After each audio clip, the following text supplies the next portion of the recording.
जय माता की भक्तों, आप सभी का स्वागत करती हूँ स्पिरिचुअल ज्ञान साधना में। और आप सभी से अनुरोध करती हूँ कि स्पिरिचुअल ज्ञान साधना को सब्सक्राइब कर लीजिए और बेल आइकन को प्रेस कर दीजिए ताकि आप ओम मृत्युंजय रुद्राय नीलकंठाय शंभवे अमृतेशाय शर्वाय महादेवाय ते नमः। जय माता की, राधे राधे, हर हर महादेव। कैसे हैं आप सभी लोग? आशा करते हैं सभी लोग बहुत अच्छे होंगे। बताने के लिए कमेंट में जय माता की, राधे राधे अवश्य ही लिखिएगा। तो भक्तों, गुरु प्रदोष व्रत, सावन मास का प्रदोष व्रत जो कि गुरु प्रदोष व्रत है, और सावन मास में प्रदोष व्रत का महत्व कई गुना ज़्यादा बढ़ जाता है, क्योंकि संपूर्ण श्रावण मास भगवान शिव माँ गौरी को समर्पित है। पूरे सावन में भगवान शिव शंकर की धूम होती है। भगवान शिव माता पार्वती के सहित धरती पर ही भ्रमण करते हैं और अपने भक्तों को देखते हैं, उनकी भक्ति स्वीकार करते हैं और उनकी मनोकामनाएं पूर्ण करते हैं। तो आज की वीडियो में हम जानेंगे कि सावन का पहला प्रदोष व्रत, जैसे कि आप सभी जानते हैं प्रत्येक महीने में 2 पक्ष होते हैं, कृष्ण पक्ष और शुक्ल पक्ष। 2 पक्षों में 2 प्रदोष व्रत होते हैं, तो प्रत्येक महीने में 2 प्रदोष व्रत होते हैं। यहाँ हम जानेंगे कि श्रावण मास के कृष्ण पक्ष का प्रदोष व्रत कब है। और आप सभी से यहाँ मैं सबसे पहले क्षमा चाहूँगी, कुछ इशू ऐसा हो गया था कि मेरी वीडियो आज दिन में नहीं आ पाई, उसके लिए मैं क्षमा चाहती हूँ। और पहले से तैयारी हो नहीं पाई थी प्रदोष व्रत के वीडियो की, कभी कभी हो जाता है तो क्षमा कीजिएगा। लेकिन जैसे ही मुझे समय मिला है और मैं कर पा रही हूँ तो मैं तुरंत वीडियो को अपलोड करूँगी। बस आप सभी लोग अपना आशीर्वाद, अपना प्यार, अपना सपोर्ट बनाए रखिए। और आप सभी से सबसे पहले एक नम्र निवेदन है कि जल्दी से चैनल को सब्सक्राइब कर लीजिए। और हाँ, अगर आप पहली बार आए हैं तब तो आप बेल आइकन भी प्रेस कर दीजिए ताकि आपको महत्वपूर्ण वीडियोस का नोटिफिकेशन समय पर मिलता रहे। तो चलिए देर न करते हुए प्रारंभ करते हैं आज की वीडियो। भगवान भोलेनाथ की कृपा आप सभी पर सदा बनी रहे। सावन का पहला प्रदोष व्रत श्रावण कृष्ण त्रयोदशी तिथि को रखा जाएगा। यह व्रत भगवान शिव को समर्पित है और सावन का महीना भी महादेव की पूजा के लिए है। सावन का पहला प्रदोष की डेट हम आज की वीडियो में बताएंगे और बहुत ज़्यादा समय नहीं बचा है। इस बार सावन के महीने में गुरु प्रदोष व्रत है, तो व्रत में पूजा का क्या मुहूर्त है और प्रदोष व्रत की पूजा के लिए कितना समय मिल रहा है, कौन सा समय उचित है पूजा के लिए, और ये सारी बातें हम आज की वीडियो में करेंगे। प्रदोष व्रत से संबंधित बहुत अच्छी जानकारी लेकर आए हैं, तो प्लीज़ आप लोगों से विनम्र निवेदन है वीडियो को बिना स्किप किए अंत तक पूरा सुनिएगा। सावन का पहला प्रदोष व्रत श्रावण मास के कृष्ण पक्ष की त्रयोदशी तिथि को रखा जाएगा। हर महीने की त्रयोदशी तिथि को प्रदोष व्रत रखा जाता है, जिसमें भगवान भोलेनाथ की पूजा करते हैं। यह व्रत भगवान शिव को समर्पित है और सावन का महीना भी महादेव की पूजा के लिए है, क्योंकि यह उनको अत्यधिक प्रिय है। प्रदोष का व्रत करने से व्यक्ति के हर प्रकार के दोष मिट जाते हैं। शिवजी की कृपा से उसकी समस्त मनोकामनाएं पूर्ण होती हैं। वैदिक पंचांग के अनुसार सावन माह के कृष्ण पक्ष की त्रयोदशी तिथि का प्रारंभ 1 अगस्त को दोपहर 3:28 से होगा। इस तिथि की समाप्ति 2 अगस्त को दोपहर 3:26 पर होगी। इस व्रत की तारीख का निर्धारण प्रदोष व्रत के पूजा मुहूर्त को देखकर किया जाता है, क्योंकि इस व्रत की पूजा प्रदोष काल में की जाती है। प्रदोष काल के आधार पर सावन का पहला प्रदोष व्रत 1 अगस्त गुरुवार को रखा जाएगा, इसलिए इसे गुरु प्रदोष व्रत कहा जाएगा।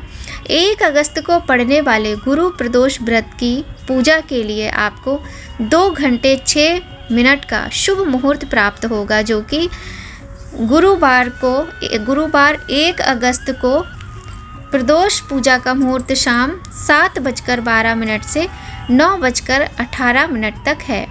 आप इस बीच में, ये जो समय है, इस बीच में आप अच्छे से अपनी पूजा अर्चना कर सकते हैं। यदि आप रुद्राभिषेक कराना चाहते हैं तो बहुत ही सुंदर ये समय है, इसी समय में आप रुद्राभिषेक का प्रारंभ करवाएं। बाकी तो जितना समय तक पूजा करें, रात भर करें, बहुत अच्छा है।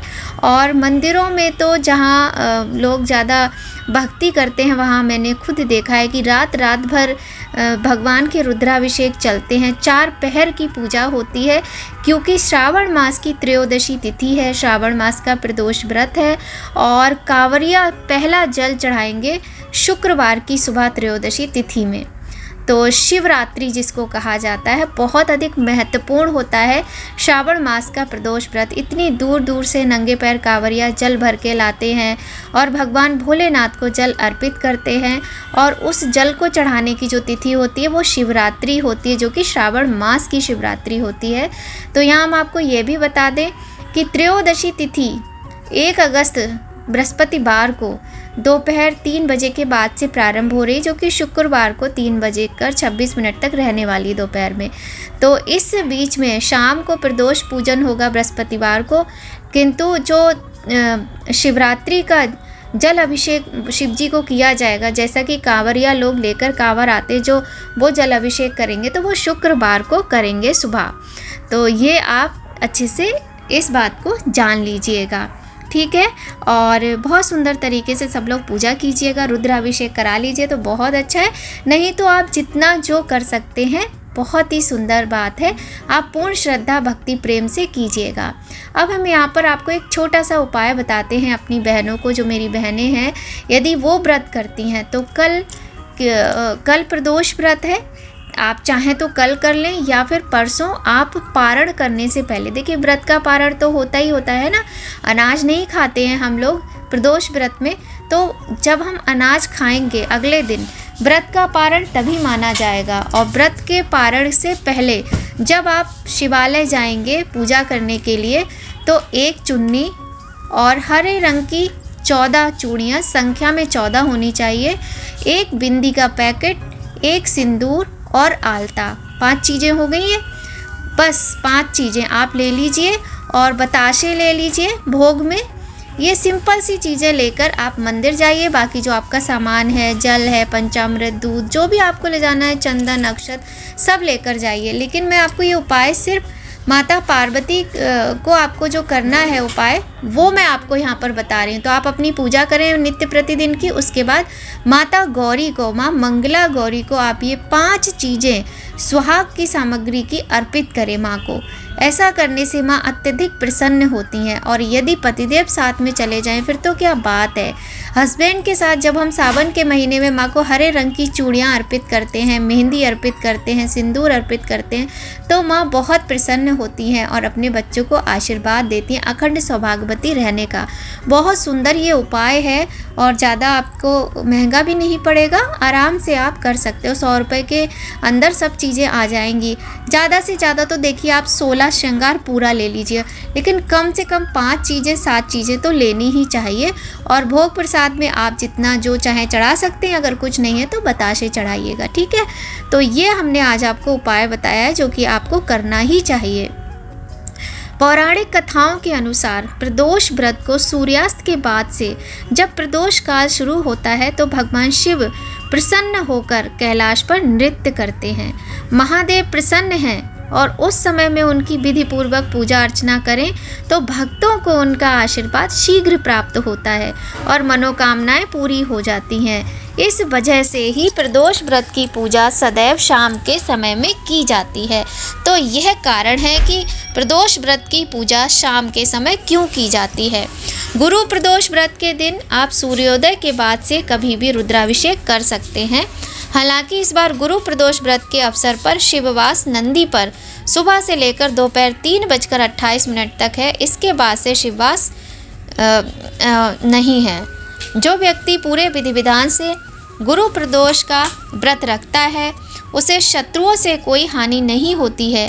गुरु प्रदोष व्रत करने से शत्रुओं पर विजय प्राप्त होती है और उनका विनाश होता है। शिव कृपा से सभी प्रकार के कष्ट और पाप मिट जाते हैं। जीवन में सुख और समृद्धि पाने के लिए गुरु प्रदोष व्रत करना चाहिए। इससे आपको भगवान भोलेनाथ के साथ साथ माता पार्वती का भी आशीर्वाद प्राप्त होगा। तो बहुत ही सुंदर संयोग में श्रावण मास का पहला प्रदोष व्रत है, जो कि गुरु प्रदोष व्रत है। आप कीजिएगा और अवश्य ही कीजिएगा। रुद्राभिषेक कराइए, माता के को श्रृंगार की सामग्री अर्पित कीजिए, मिष्ठान का भोग लगाइए। जिस तरह से आप कर सकते हैं भक्ति कीजिए, तो आपको बहुत अधिक पुण्य फल की प्राप्ति होगी। स्कंद पुराण में, शिव महापुराण में बहुत ही महिमा बताई गई है शिव प्रदोष व्रत की। श्रावण मास के प्रदोष व्रत का फल कई गुना अधिक होता है बाकी के महीनों से। सावन प्रदोष व्रत के दिन भगवान शिव का अभिषेक जल से, दूध से, दही से, घी से और गंगा जल से, शक्कर से करना चाहिए। अभिषेक में अक्षत, चंदन, भांग, धतूरा, बेलपत्र आदि का प्रयोग भी करें। कहा जाता है ऐसा करने से भगवान शिव अपने भक्तों पर विशेष कृपा बरसाते हैं और मनोकामनाएं पूर्ण करते हैं। सावन प्रदोष व्रत के दिन भगवान शिव का अभिषेक शहद से करें। ऐसा करने से जीवन में आ रही समस्याओं से छुटकारा मिलता है। और सावन का दूसरा प्रदोष व्रत शुक्ल पक्ष में जो कि आने वाला है, वह शनि प्रदोष व्रत होगा। शनि प्रदोष व्रत का हमारे शास्त्रों में सबसे अधिक महत्व बताया गया है। तो चलिए आज की वीडियो में गुरु प्रदोष व्रत की महिमा की ही बात करते हैं हम, और जानकारी आपको कैसी लगी ज़रूर बताइएगा। थोड़ी भी हेल्पफुल हो तो एक लाइक कर दीजिएगा। मिलते हैं आपसे नई जानकारी के साथ नए वीडियो में। तब तक सब लोग खूब खुश रहिए, स्वस्थ रहिए, प्रसन्न रहिए। अपना और अपने अपनों का खूब ख्याल रखिए। और हाँ, कमेंट में जय माता की, राधे राधे, हर हर महादेव बिल्कुल भी लिखना मत भूलिएगा। और मैं तो कहती हूँ कि इस बार पूरे कमेंट बॉक्स को हर हर महादेव से भर दीजिएगा, और देखना फिर आप भोले बाबा कैसे कृपा बरसाते हैं अपने भक्तों पर। तो चलिए मिलते हैं नई जानकारी नई वीडियो के साथ। तब तक जय माता की, राधे राधे, हर हर महादेव।